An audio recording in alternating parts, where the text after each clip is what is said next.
Grandia. A classic from a bygone era back when JRPGs and anime were all about the power of friendship. Here's the thing though, we're all gamer nerds here and we have no friends. As for social interaction, it scares us. So let's find out if we can beat Grandia using only Justine, shall we? And this is gonna be messy, I feel. Status effects are horribly annoying in this game, and limited to just one character though? There are some real run enders for sure. So, let's make some rules, shall we? Of course, the most important is the only character we can use is Justine. Now, we can't kill off our own characters in this game like in Final Fantasy, so any turns other characters have, I must simply defend with them until they eventually die. And since this is a solo character run, we're gonna follow that rule explicitly. This means we're limited to just 12 items. You see, the item inventory in this game has each character with 12 slots for a maximum of 48 items available at any given point. However, with Justine only, that limits us to only 12. Oh, and gear also takes up an inventory spot as well, so this will be extremely cruel to myself, but hey, what else is new?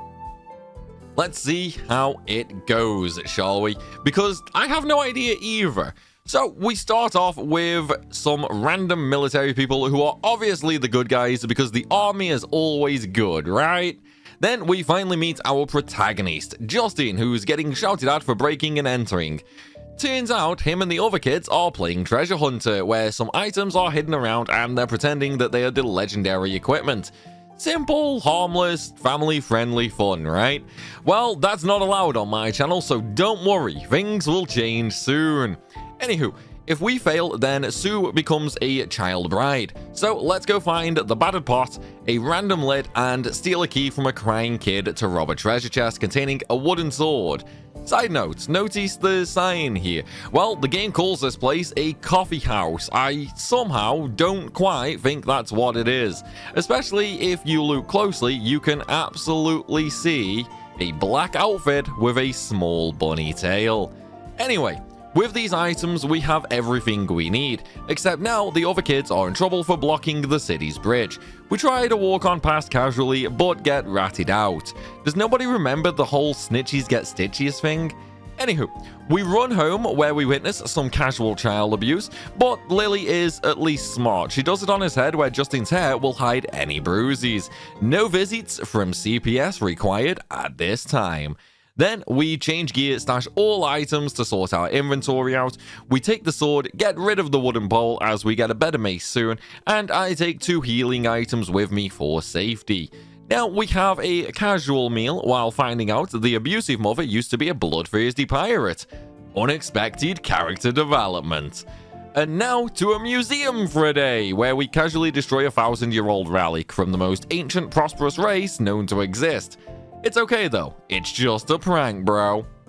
Fast forward though, and we're on our way to some ruins, but we have some mobs along the way. Now obviously Sue can't do anything, so we just leave her 8-year-old self to hopefully die to snake venom, while Justine hits away at everything. We also grab the baton in this area as well.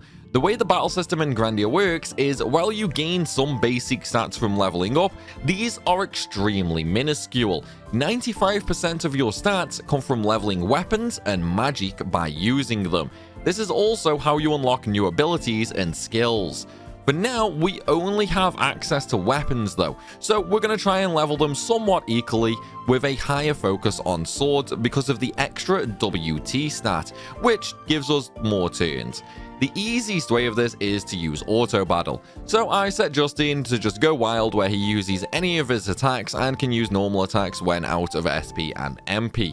As for Sue, I set her to auto withdraw where she just runs around or defends each turn.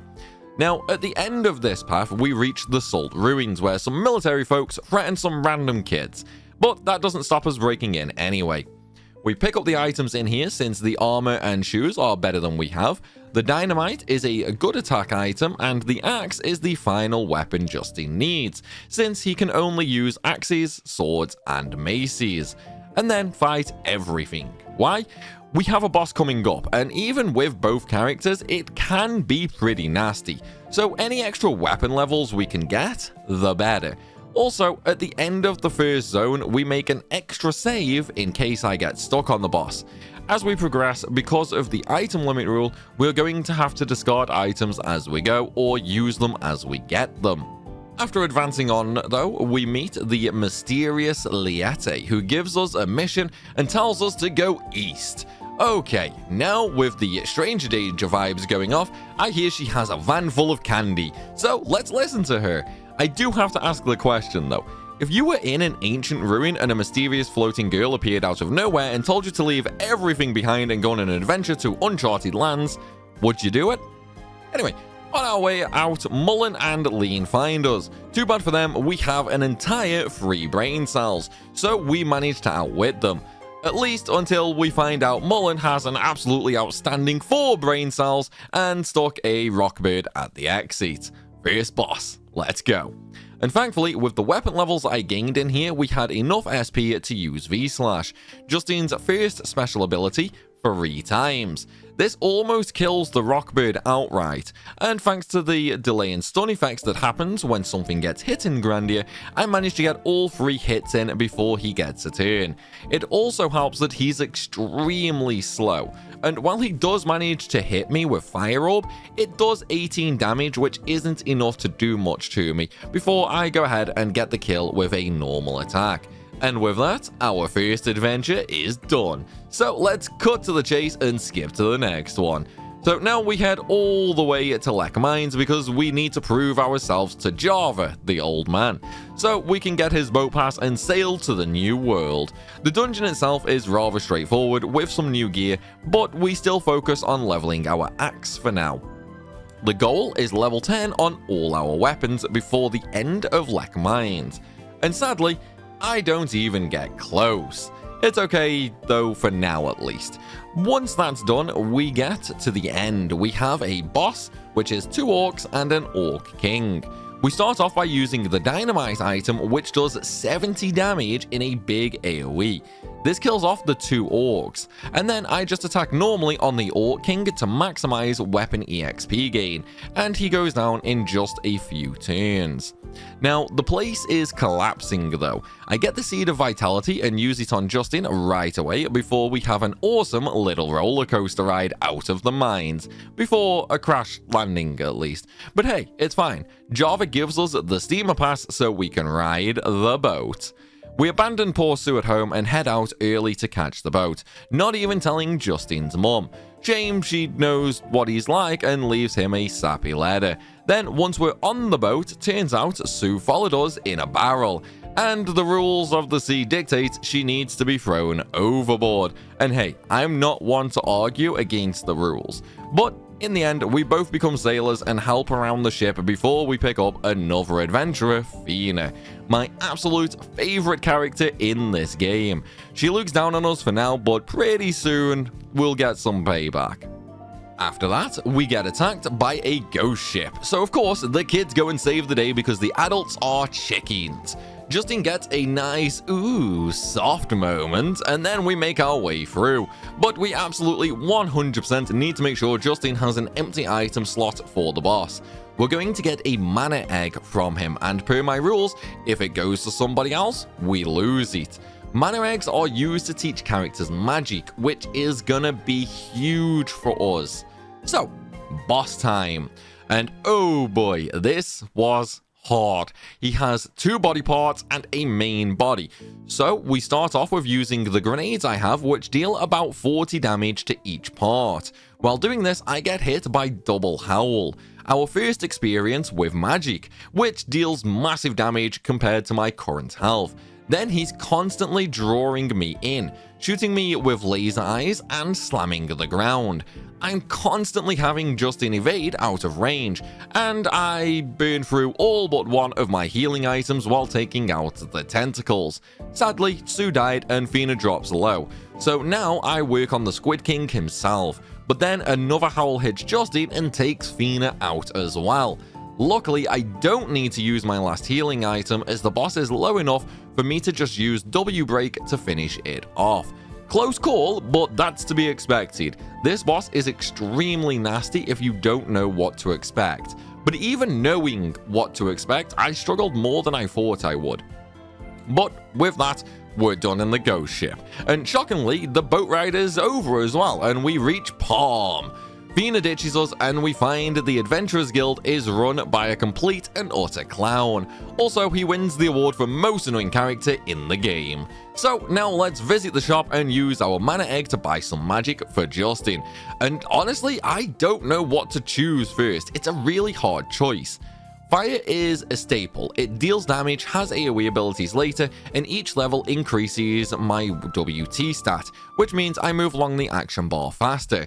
Earth is good for buffing element, and every level increases my strength. Water is all about healing, and each level increases my HP. And lastly, wind. A damage-focused element, better AoE than fire, but costs more MP, and each level increases my movement. The worst of the 4 upgrades. I am, however, going to get 2 more mana eggs very soon. So first, I'll get fire magic, I think. Then I upgrade the rest of my gear and get some earrings. Mobs in the next area can poison me, and these offer some slight resistance. Then I move on. The resistance did nothing for me though, and I got poisoned. Lovely. But while going through Mel Road towards Fina's house, I spam burn to get some fire magic EXP until I run out of MP. Then it's just a case of whack things.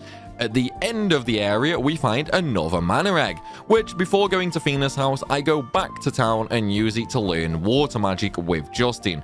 Then we go say hello to Fina right after we find her panties. Anywho, she tells us that Pakon is delusional and she's not actually engaged to him. So of course, by that logic, Pakon turns up and kidnaps Fina to force her into a wedding. Guess we should go save her and break into the church. We of course need the obligatory old-fashioned JRPG sewer dungeon though, where we find another mana egg. Go back and buy earth magic with it. Now, anybody who has played this game before knows what's coming up, and I'm sure the PTSD is kicking in, because Chang, the next boss, is extremely brutal. Like, absolutely horrid. Even experienced speedrunners can die to this guy, and first-time players, it's basically a rite of passage to get absolutely murdered by him. So, we're going to train in the sewers a little. I want my fire, earth, and water magic to level 5, and my weapons all at level 10. Honestly, I don't even know if that's enough, but it's a decent starting point. And this is the end result of that grind. Mason Axe went up a little more so I could unlock mid-air cut, but now it's time to see how we fare. And while even defending, Sue gets one shot instantly. I was expecting her to survive at least one hit, but I guess not. Then Justin gives a hit, some burn magic and a V-slash before I decide to just attack normally. One thing that does surprise me though is Chang is doing so little damage to Justin. I got pretty lucky with some of the super defense, I guess. I mean, I guess I could call them that, where he takes 0 damage sometimes. Although he does have my best gear currently, whereas normally Sue would have it due to her defense being lower. Unexpected results, but it also means we don't have to grind for a good while. So let's go and see how bad things get later, shall we? As now it's time to progress through until the Dom Ruins. I also remember to grab one of the 2 mana eggs at Wrangle Mountains on the way so I can buy the final magic element for Justin.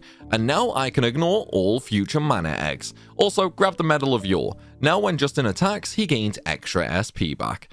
Now, Dom Ruins. I'm going to abuse a little trick here to level water up to level 20.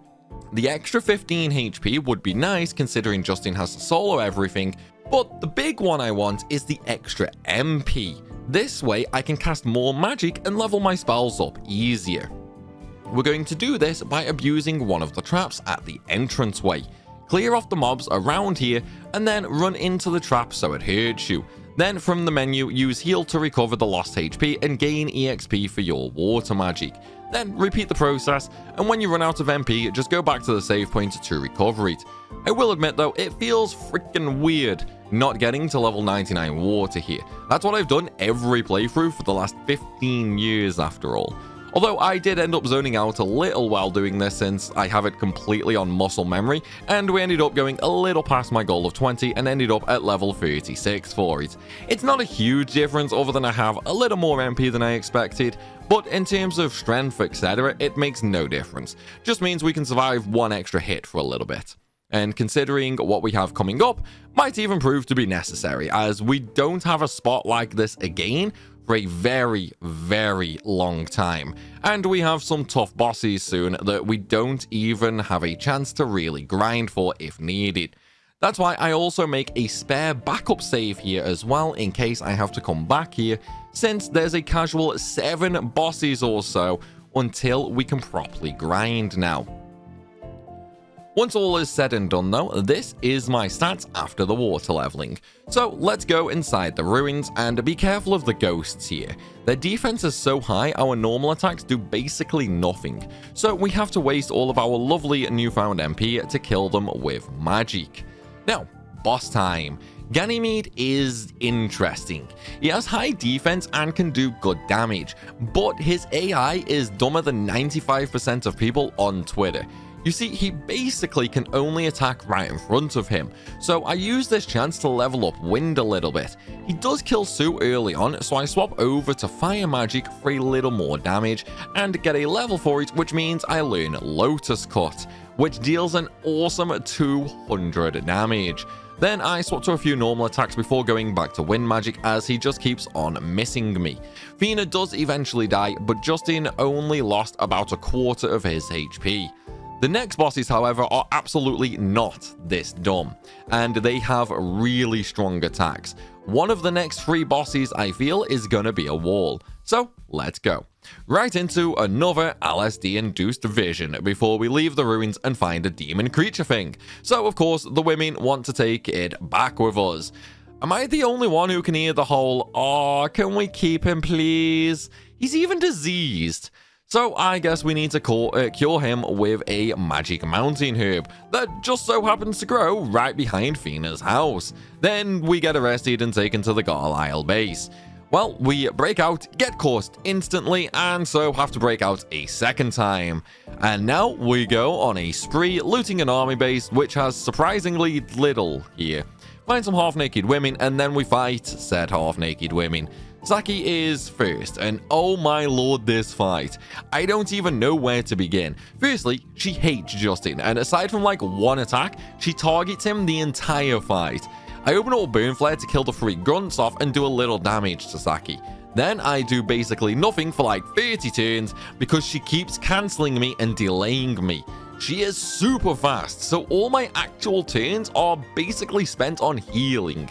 I try some stronger skills and have no luck, so I mix in some normal attacks while constantly healing and still struggling. So I use digging to increase my defense, which helps a tiny bit, but then majority of the time I'm still healing, with the odd normal attack going through. Sue eventually dies, but only as collateral damage from her trying to murder Justin. But hey, we at least won. And now you guys know why I said before, the upcoming bosses are gonna be a struggle. So now, go back to save point, heal, and save, and then it's time for another boss. Nana is up next, and I take no chances this time around, instantly using Burn Flare to kill off the grunts again, and then use digging 4 times to raise my character defense up by 4 levels. While doing this, Sue does die, but Justin and Fina are alive, so now it's a slow few attacks to try and take her out, including some stronger ones. And while at the end Fina does die, Nana also dies to a normal attack, which I'm really glad about because did you see how fast she was moving along the turn bar at the bottom?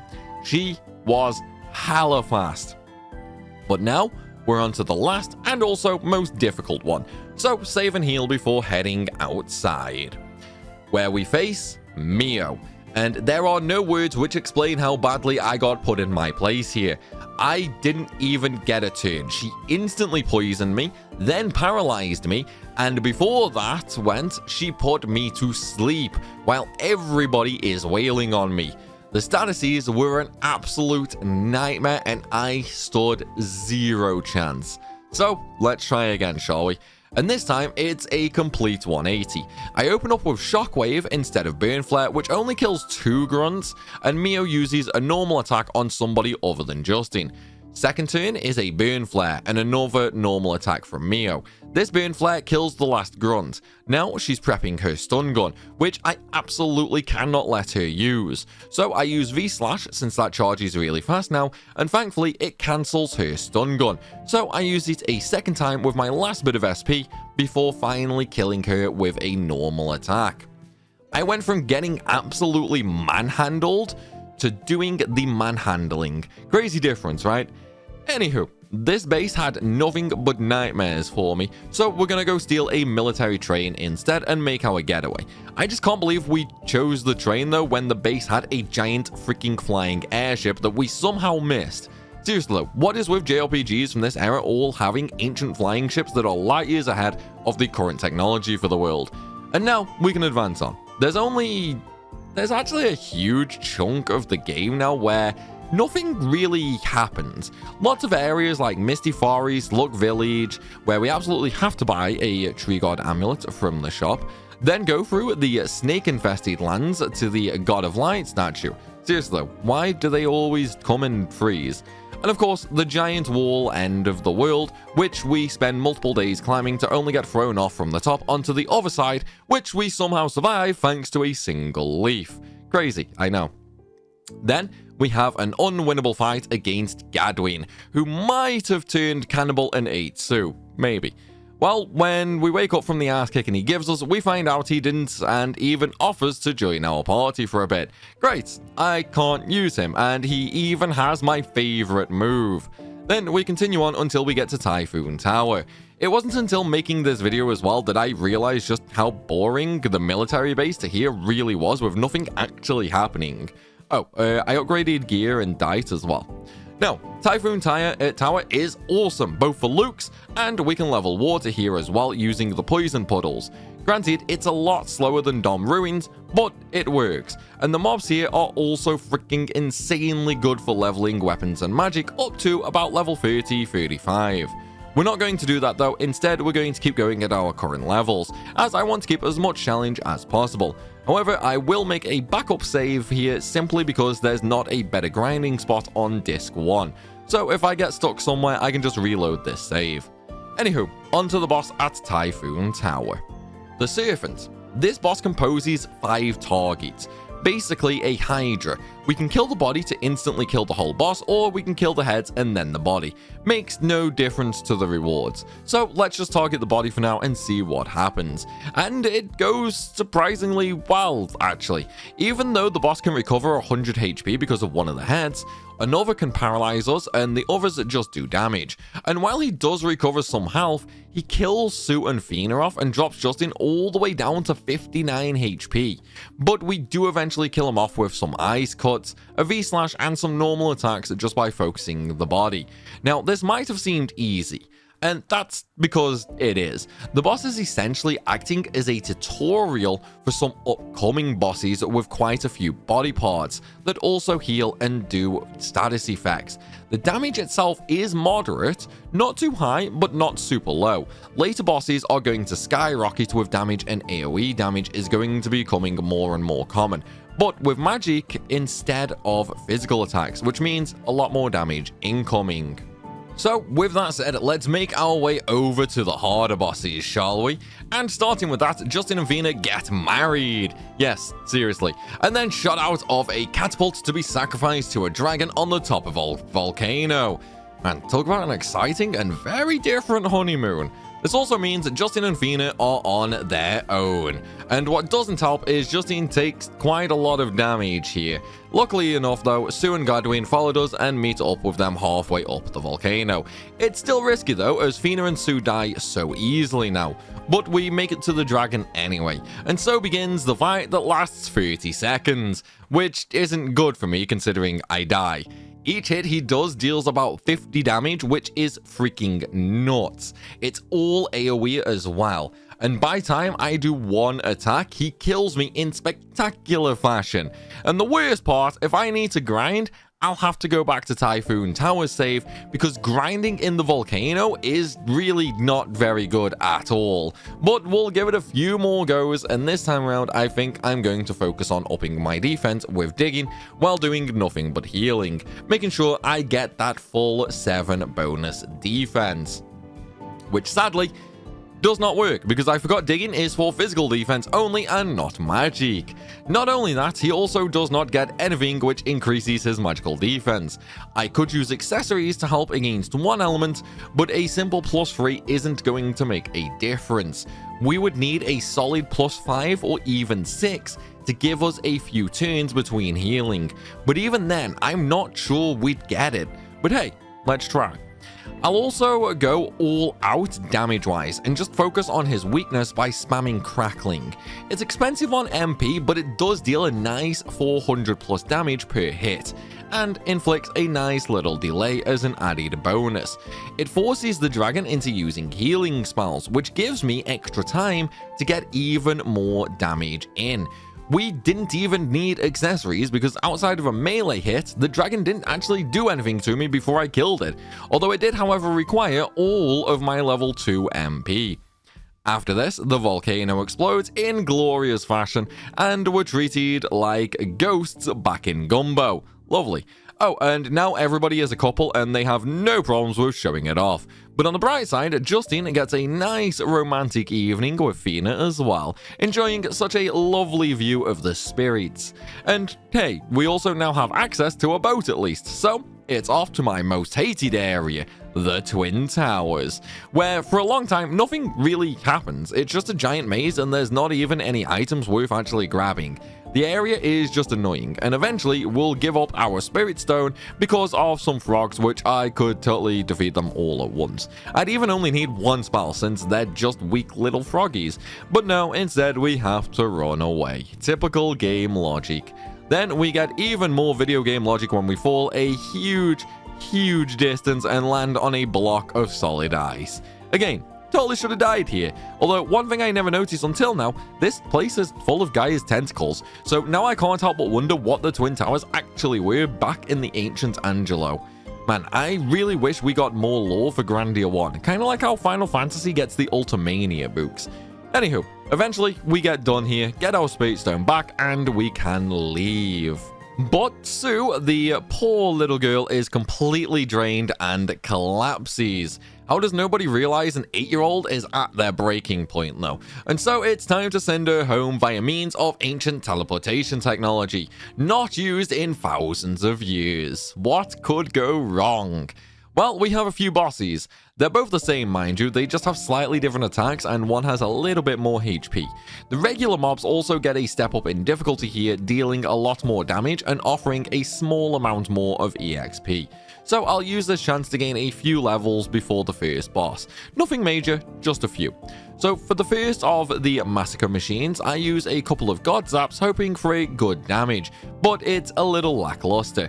Then I move on to some special skills hoping to get a nice delay or cancel on it, but I do not sadly. So I do get hit a few times. Fina dies and then the boss decides to heal himself as a nice way of giving me the middle finger. Now I took this personally, so I unload into him with more thunder, giving me the kill. So let's move on to the next of these mini bosses, I guess. They're technically easier than regular bosses we've been fighting lately since we're a character down, so the devs didn't want to give us anything too nasty. The second fight went basically the same way, only I had a little less SP available and used a few normal attacks to finish it off and get a little bit more weapon EXP in the process. But now we can get the orb, go back to Sue, bring her here and send her home to Palm. And I hate this scene, not because it's bad or anything, but because of how sad it is, especially when you consider the fact a simple 8-year-old child wanted to bottle up her feelings until she got out of sight, and then to make it even worse, the voice acting is spot on. I know you guys can't hear it, but hey, that's a reason for you to play this game, right? And then if you look closely at Sue's actual model as well, you can see her with a crying animation.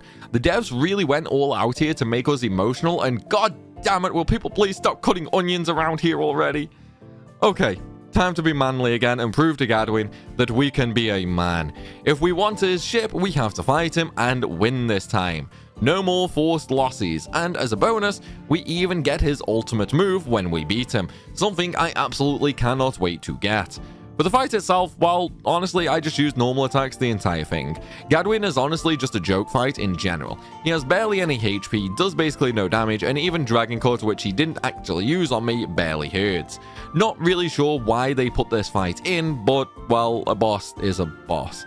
Now, we get a super romantic moment with Fina and Justin on Gadwin's boat before we pick up a mermaid that Justin goes all gaga over. Fina has absolutely no issue pointing this out either, and then we get to the mermaid's den. Now, before we go for the boss here, we're going to gain either a fire, earth, or sword level. Not decided which yet, but upon gaining one level for any of them, we'll unlock Dragon Cut. I also empty out my inventory of useless junk since we're going to need the space soon. Our next boss also just happens to be the last boss for Disc 1.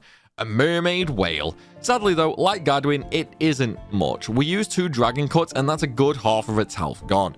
We follow this up with 2 Zapples, which kills the mermaid part, and that just leaves the main fish body, which we take out with some normal attacks. It didn't even get to do anything to me other than a single spew attack. This little trend will continue for a while now, as in Disc 2, bosses can be put into 2 categories: completely harmless or really annoying.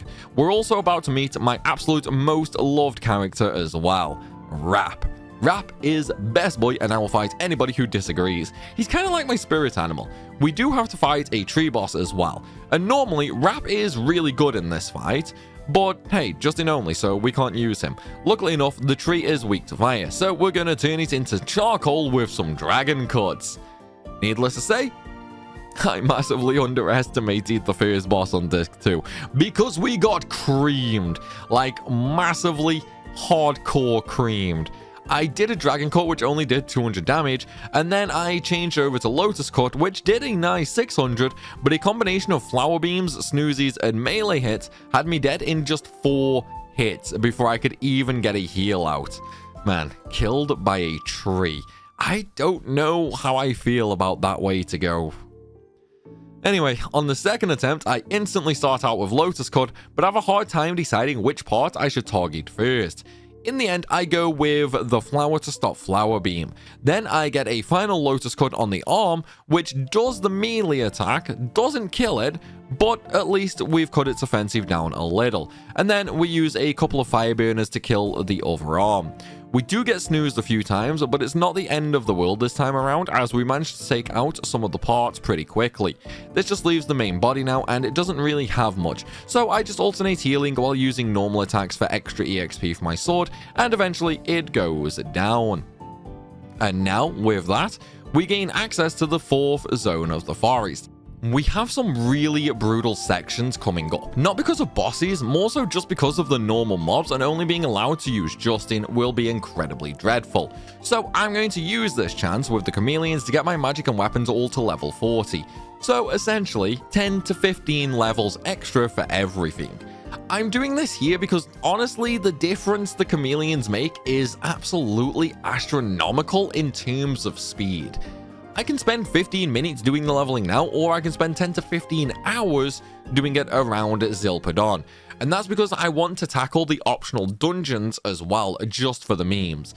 And 2 of them are coming up. Sadly, I got memed and died. It's okay though, second attempt went so much better. Once this little grind is done, we can advance on to Kafu Village, until we get to the Tower of Doom where a boss battle with Mida awaits. Shame Rap got manhandled though, huh? Now, because of the previous little grind, Milda as a boss is honestly nothing to worry about at all, so we just take her out with some normal attacks. Sadly, this is a problem with Grandia as a whole. Even without grinding, the party naturally ends up being way too strong with a solo character challenge though. We offset that. But Because we're going to do the optional dungeons, aka the hardest dungeons in the game, we had no choice but to do that little grind, as the optional dungeons are timed, sadly, which means we kind of have to do them when we get to them. That's why we're a little too strong for Milda. Same for the next boss, the Gaia Battler. Although being a little strong for Gaia Battler doesn't mean we don't have to pay attention. Rap and Fina die pretty quickly, and Justin's health starts dropping pretty fast.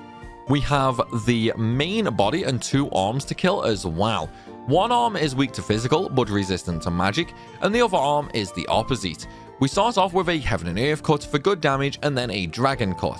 This is pretty good damage across the board. A melee attack on the wrong arm, because I didn't pay attention, but then we get revenge with a nice God Zap. At this point, we move on to kill the other arm with mid-air cut, and then slowly proceed to take out the main body.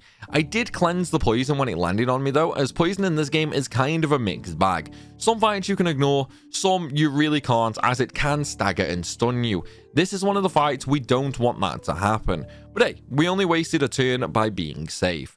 So let's take the tentacle baby back to Kafu, which then of course gets attacked by the soldiers. So not my fault, but I guess I'll deal with it anyway. And then shocker, Lean is an Icarian. She does have some pretty epic wings though, not gonna lie. With that though, it's now off to Lane, which means the Zil Desert, aka our 2 optional dungeons. We have the Soldier's Graveyard and the Castle of Dreams. So let's tackle the Graveyard first. Also, annoyingly, the mobs in here never give any good EXP for levels and magic and weapons. It's the same deal in the other 2 optional dungeons later as well. The main purpose of these is the equipment rewards. Well, kinda. The Graveyard has some decent PCs, of which we can only really use one with Justin. The Castle of Dreams has nothing of worth for this run, and the Tower of Temptation, well, let's talk about that later, since I really don't think I can do that with just Justin. So, after navigating through the Graveyard, we eventually get to the Kung Fu Master. Yes, it's basically just a much stronger version of Chang from earlier in the game, and he has some really nasty new abilities. Firstly, he attacks 3 times, with each hit doing 50 to 60 damage, and he heals about 250 HP a turn as well. He's also stupid fast and has insane dodge chance. With 4 characters, this fight is actually the easiest of the all optional fights. With just Justin though, even after our grind, we got our butts handed to us. I spent majority of the time healing and slowly working his health down, but just couldn't even keep it below half before I ultimately died horribly. This means we can't get an awesome accessory, and we basically have no chance at the other optional dungeons with my current levels, since King Fu, I got there in the end, is by far the most simple to take down. Even the other one we can fight right now hits a lot harder and faster, along with having multiple targets. So for now, we'll move on, and then we'll come back here later when I'm a little stronger and see how it goes then. But now though, we actually have a huge amount of nothing to do. We have some cutscenes in Zilpidon, go through the Savannah Wilderness and Briannan Plateau, before we end up in Lane Village, Milda's hometown, where we get sent on a goose chase looking for Darling, Derlin, and Dorlin. Eventually though, we go to the abandoned Lane Village, where we get our next boss battle with another Gaia Battler. Same rules as the first one before, only this one is slightly stronger. So the battle goes much the same way. I get to use 2 Heaven and Earth cuts this time. Just a shame I don't have the Energy Charm from Soldier's Graveyard, or that would have been free. I am also forced to get a heal out since he put Justin to sleep for a turn, which means I took a little more damage than expected. After that though, it was just a few normal hits to kill one arm, and then some God Zaps to kill the other one, and finally the main body. With that, we get Dolan's horn, so he can finally start talking some sense, and we get some information on what to do next. And this is also where Milda leaves the party as well. Back at Zilpidon, we get another new character, Guido, who joins us for the next dungeon, the Underground Ruins. One of my favorite dungeons ever. It's good for leveling compared to everything else we've had so far, and it has a good catchy music along with a boss who bullied me so bad as a child. The Ruin Guard. He attacks hard and fast. He has 3 targets, 2 of which though are weak to fire and earth, so I start with 2 dragon cuts, deal a nice chunk of damage and nearly kill the weapons. After this, I use the last of my SP to use a heaven and earth cut while I'm slowly getting murdered. This kills off the axe, but wasn't quite enough for the boomerang though, sadly, and the main body is still quite healthy. So I use Dragon Zap to hit the main body with some damage while also killing off the pesky boomerang, and then finally finish it up with a God Zap. I could have also technically just focused on the main body, as when that dies, the weapon dies as well. The downside of doing that though is that my strongest moves are all AoE anyway, so might as well just kill them all anyway. But with that, we get the medal needed to reach a lens. Just a shame, trouble starts.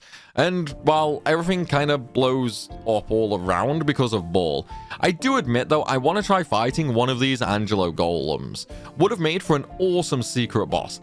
Ball also kidnaps Fina, so we need to go save her by riding a giant flying manta. On the Grandia though, we have to fight the 3 female soldiers again, Nani, Saki and Mio. Now, early on in the game, these 3, even on their own, are quite dangerous. This time though, even though we're fighting all 3 at once, it's actually the easiest fight with them, as they don't get too many upgrades outside of a little more health. So, with 2 heaven and earth cuts dealing more than half their health in damage, we can then finish them off with a couple of dragon zaps and boom pows, and finally a god zap. Then, boom! The ship blows up and we're on our own. We trade the Spirit Stone to save Fina and then proceed to fight Ball himself. Now, Ball is weird. The fight can either be stupidly easy or stupidly hard. It all depends on what he decides to do and when. For example, he can block our skills and our magic, and then he also has access to healing. Likewise, he has Vanish, which means there's no real point in buffing myself as it can remove them. His damage abilities are kinda subpar, but can add up if we get move blocked. But he also only has 2800 HP. There is, however, one little thing you can do. If you just spam W break, you kinda keep him near perfectly stun locked, making this fight stupidly easy. Afterwards, we find out he's part Gaia. Lovely, he's half human, half world-ending god.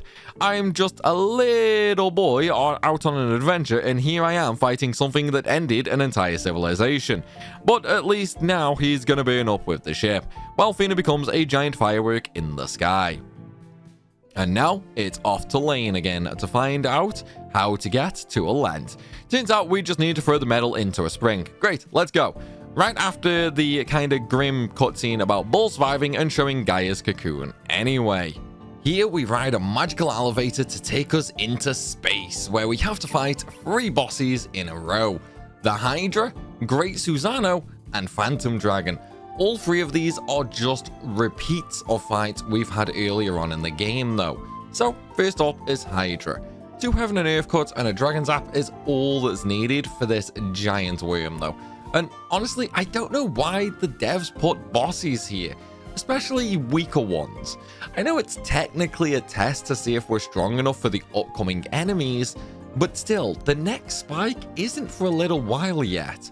Kinda made no real sense to have them here, know what I mean? Anyway, Susano up next, and this is exactly the same as Ruin God we fought not that long ago, only the fact it's massively easier. 2 Heaven and Earth cuts and 1 God Zap was literally all we needed for this. I know we're technically 1 character down compared to before, but they really didn't need to make this one so weak. As for the third fight, the dragon, we got through it by just using Ice Cut, and this is what I mean when I say they're all easier than their first appearances. But hey, we're done now, so we get to enjoy all the clones of Liette and the depressing talk about her gravestone being blue because she'll die lonely and sad. FYI, that's actually what happens in this cutscene, by the way. But we convince her to come with us, so she shoots us out of a cannon back to Earth. So it's time to head for J-Base, where the big old bug Gaia is. Here we have another boss fight with Ball. The downside here though is he's much stronger since he's not afraid to use Gaia's power now. His health is much higher and he heals a massive 80 odd damage per hit. His huge AoE attack can heal 400 points a time and he inflicts statuses. So I start out with some Dragon Cuts and a Heaven Cut. use some dragon zaps to try and work him down, but the heals and constant stuns from him just proved to be a little too much. And by a little, I mean way too much. Frankly put, he handed my ass to me, and sadly, we didn't even come close, which is actually for the best anyway. You see, once we win this fight, we completely lose access to the Soldier's Graveyard and the Castle of Dreams, those two optional areas I want to do. I'm still a little weak though, so we're gonna grind at Lusiat Mountains and get everything up to level 60. That's in the region of an extra 10 to 15 levels for each weapon and magic, which should put us closer to doing both optional dungeons and then Ball. We're not even going to dream of doing the Tower of Temptation just yet though. To solo that with Justin, I imagine I'm going to need levels closer to 80 or even 90.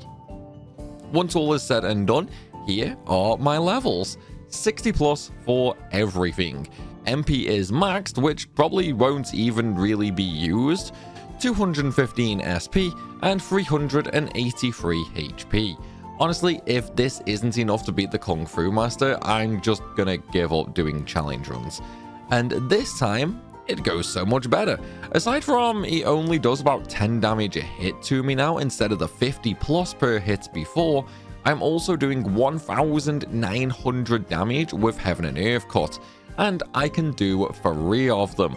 This lets me kill him even with him healing twice. We also get this satisfaction gem from winning.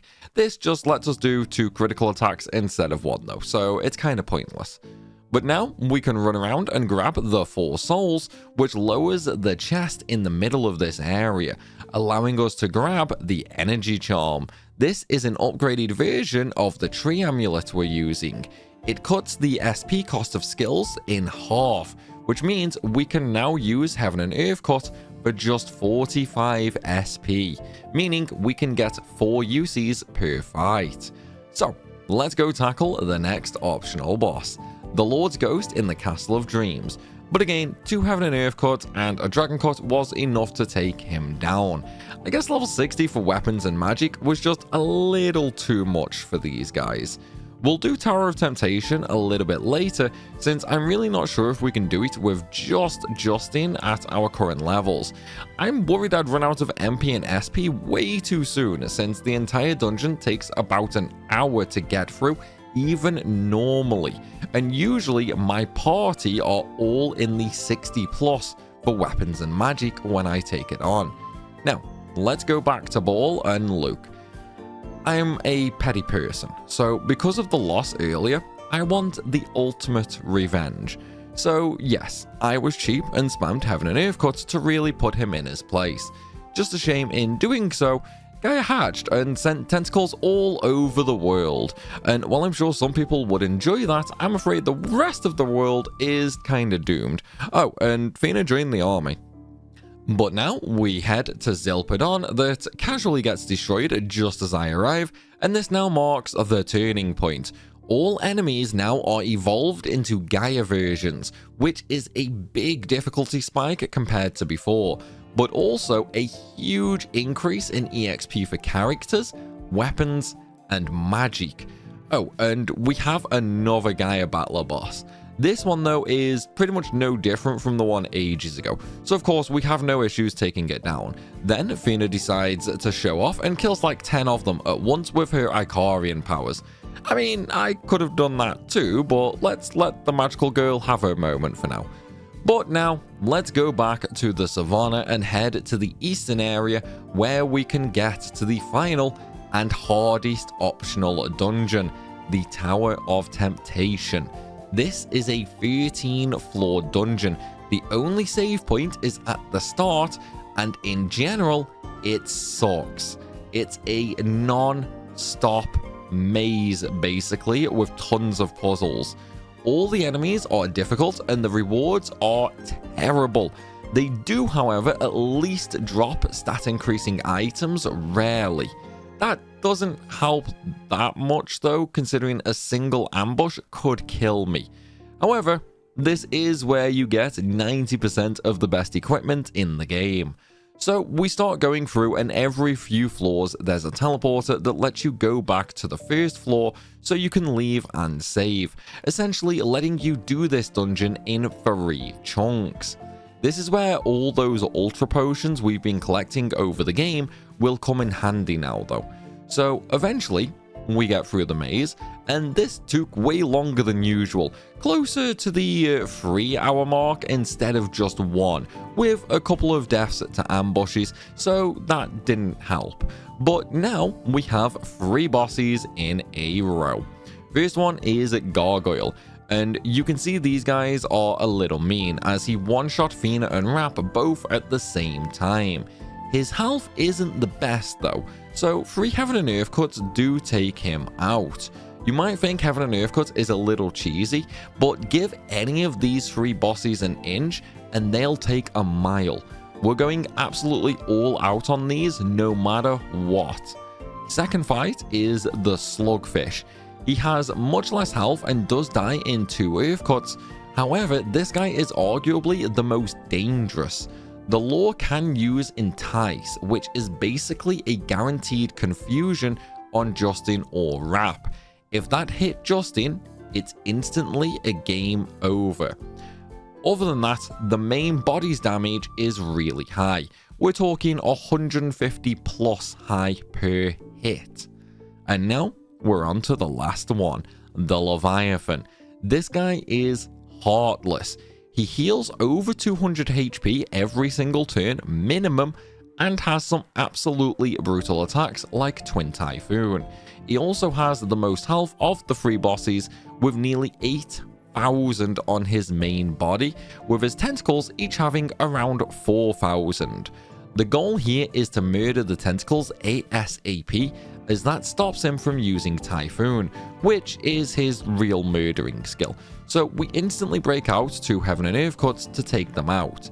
Then we swap over to 4 cuts to finish off the main body, and you can see the kind of damage his regular laser beam does. Per hit, it's 80 damage. Not a lot considering Justin has 400 HP, but that's also his weakest attack. His Typhoon I have seen before now do close to 250 damage per hit.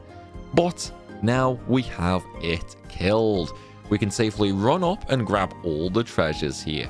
These are items that let us earn double weapon EXP, double magic EXP, the best mace in the game, we got the best staff in the game on an earlier floor, etc. These items are absolutely bonkers. Sadly though, with the time we spent in the tower, it let Gaia evolve even more, and so Lean decides to sacrifice herself in a bid to stop it by taking over J-Base and firing all the cannons at it. Shame it didn't work though, and she kinda got eaten. Afterwards, Mullen convinces Fina to unalive herself, and so when we try to stop her, she kinda uses her Icarian powers to block us. Liette and Rap ditch us with some harsh words, and Justin cries alone. We get back to Zilpidon, where all of our old friends somehow appear. Look, I can understand Milda, Liette, and Rap, but how on earth did Sue get here? She first had to travel all the way to the end of the world, climb over it again, at which point, sure, she'd meet Gadwin, but we took his boat to cross the Mermaid Sea. So how on earth did they both get over to this side?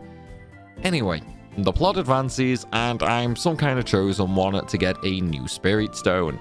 So it's time to head to the home of the spirits, where we have to fight the Spirit King. The Spirit King is again just a rehash of the mage boss from earlier, only this one is even easier as we only have 3 party members. 2 Heaven and Earth cuts and 1 Dragon cut is all that's needed, especially with the gear we got from the Tower of Temptation. But now, with the help of the spirits giving us a new spirit stone, we show our will to fight and they convert the stone into something else. Instead, we get the best weapon in the game, the Spirit Sword, with an awesome 70 attack. Now, it's a casual trip through the destroyed Icarian city, which was apparently right behind J-Base the entire time, We do get another battle with a Gaia battler, but I think we all know how that goes by now, as once again there's pretty much no difference from it and the ones from earlier. Eventually we find Fina and Mullen though under siege from 3 of them, so Justine drops in and gets rid of them with a dragon cut in typical hero fashion. Mullen however doesn't believe we were chosen by the spirits, even given our fancy glowing spirit sword, so he wants to fight us. Bad move. We take him out with some normal attacks as honestly he really doesn't deserve any kind of special attack. However, we do have a bug as Justine's HP can't be found for some reason. Not sure what's going on there. But now we find out all our friends are fighting Gaia on the outside, so it's time we head on in through a suspicious hole located on the lower back of him. I really hope it's not what I think it is, but hey, final dungeon. And of course, that means more repeated bosses. First up is the Gaia Trent. I was going to burn it to death, but then I saw the damage and remembered it's quite resistant to elemental damage, so I just sent it to heaven instead before finishing it off with a melee hit. Even without that though, aside from putting me to sleep and having the weak eye laser thing, this boss has literally nothing. It's like a trash mob with a little more health. Pretty much instead of a boss. Pretty much the same thing for the next boss as well, the Gaia Armor, only this one has a little more HP, but some heaven and earth cuts are all that's needed again. At least now, with these trashy wannabe bosses out of the way, we can move on to the actual final boss, who isn't such a pushover. These are my stats and levels before the final boss. I know the sword is high, but anybody who has played this game knows just how insanely fast your weapons level up in Gaia on the trash fights. It's pretty easy to get a level every single fight. And I decide to not spam Heaven and Earth Cut this time either. Instead, for Ball, we stick Justin on auto battle and let him decide himself what he wants to do. And while Ball got a few attacks in, doing 100 damage to Justin, killing Fina, nearly killing Rap, and doing about a third of Liete's health, Justin just goes absolutely ham on him with various different skills. Needless to say, we did absolutely crush him, and not gonna lie, I expected a little more from him. He could have at least killed Rap as well, but I guess it's just the joy of a level 85 sword.